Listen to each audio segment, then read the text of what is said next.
Boa noite, alunos da segunda série. Então, hoje nós vamos apresentar para vocês mais um conteúdo da nossa bimestralidade. Nessa bimestralidade, nós já vimos sobre comunidade, sociedade, nós já vimos também estados sociais. Hoje a gente vai dar continuidade, estrutura e organização social. Então, o que seria para a gente a estrutura e a organização social? Bom, a estrutura social é o aspecto estático da organização social. No caso, seria então, a organização social seria toda a dinâmica da sociedade. A estrutura seria aquele aspecto mais quando a gente fala de estrutura, de que a gente pensa? A gente pensa em uma coisa sólida. Então, seria a parte o quê? É a parte estática. E a organização seria a dinâmica. Então, aqui a gente vê o que é organização social. Organização social e estrutura social. A estrutura social diz respeito ao sistema de posições sociais que o indivíduo pode ocupar. As organizações diz respeito ao sistema de papéis sociais que esse mesmo indivíduo pode ocupar também, assumindo o seu papel, né, na sociedade.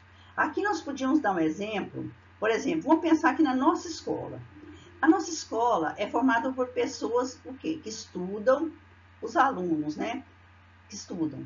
E por pessoas que trabalham, entre os quais nós temos o quê? O nosso diretor, por exemplo, na nossa escola, né? Nós temos a diretora Patrícia, a coordenadora Rosinha, os nossos coordenadores pedagógicos, todos os nossos professores, a nossa secretária, né, a Alicia, e muitas pessoas que trabalham na nossa escola.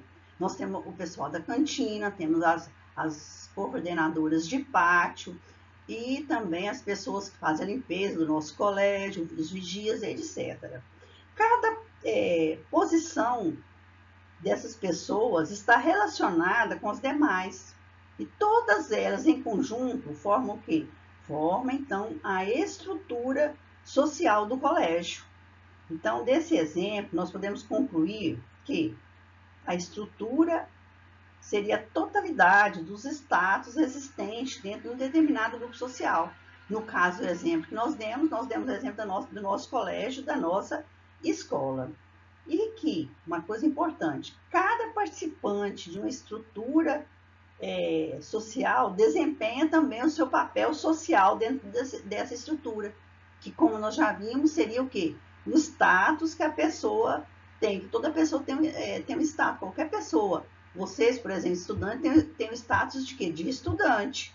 Então, todo esse status, então, seria o quê? Correspondente às nossas ações que nós realizamos. Então, e os nossos status, o quê? Todo status, então, espera-se que tenha o quê? Que a pessoa desempenhe o seu papel social. Lembra quando eu falei que todo professor, ele tem status de professor, mas ele tem que desempenhar o seu papel de professor. Quando os membros de um grupo social desempenham seus papéis sociais, então compõe-se o quê? Compõe-se, então, a organização social. Aqui, gente, nós não podíamos deixar também de falar um pouquinho da contribuição de M. Durkheim, né, e Max Weber, então, na estrutura e na organização da sociedade. Então, a gente sabe, né, quando a gente fala M. Durkheim, a gente lembra o quê? Do fato social. Então, M. Durkheim falava o seguinte, que todas as ações dos indivíduos eram formadas de uma maneira externa, ou seja, todas as suas ações eram adquiridas, então, pelas instituições sociais.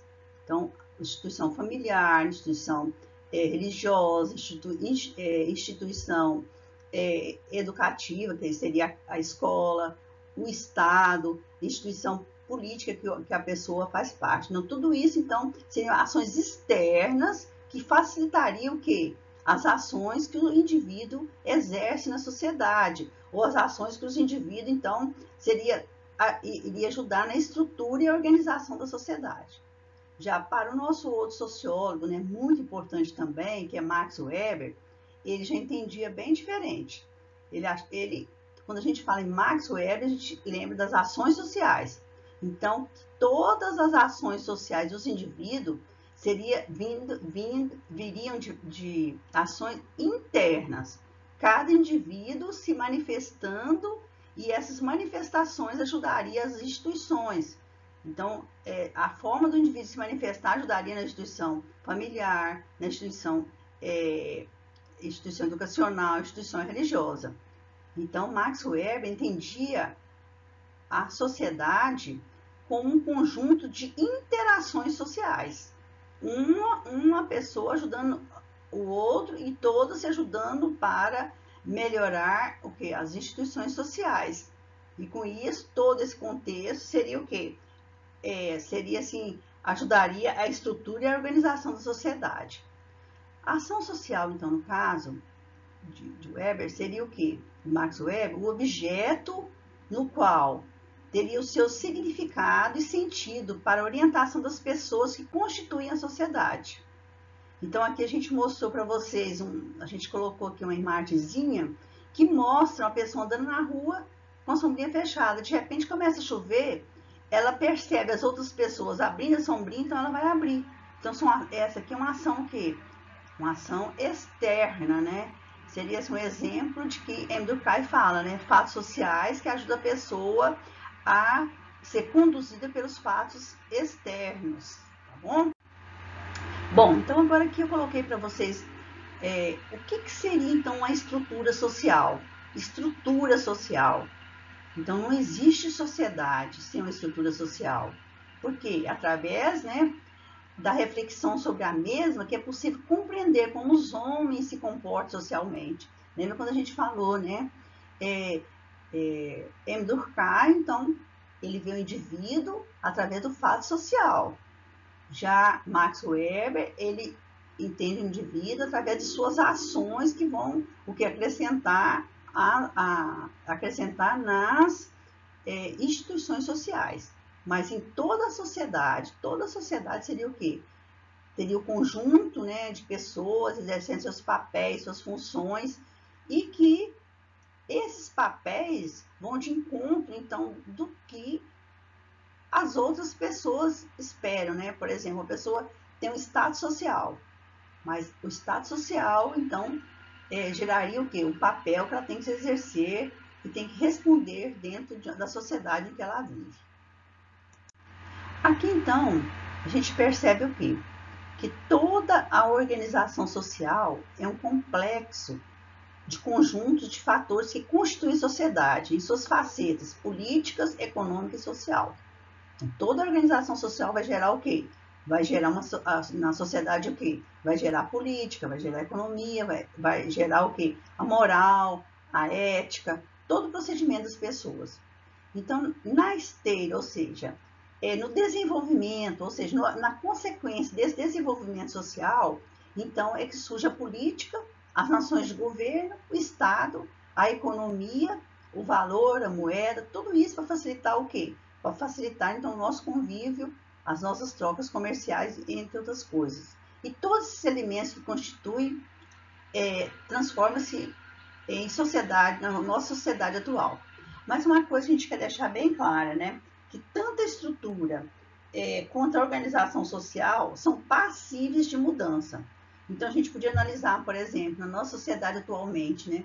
Quantos homens, né? Olha, tanto mudou o sentido, a consciência, né? Dos homens. Quantos homens, então, participam no trabalho doméstico? E quantas mulheres hoje estão indo saindo para as empresas, para as escolas, para trabalharem? Por quê? De décadas em décadas, a gente percebe uma mudança assim, muito grande com relação seria as transformações e a organização social.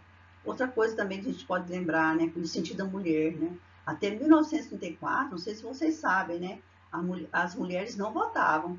Então, foi depois da Constituição de 1934, né, que as mulheres puderam participar, né, da democracia no nosso país. E tantas outras coisas que têm mudado na nossa estrutura e na nossa organização social.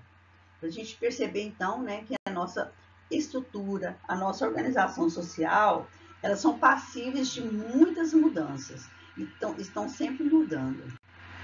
Então, aqui eu deixo para vocês o meu abraço e a gente vai, então, vai falando e tirando as dúvidas de vocês. Mas é um conteúdo assim, bastante agradável de ser analisado e que vocês possam ter assimilado bastante coisa, né, desse nosso estudo. E até breve. Muito obrigada.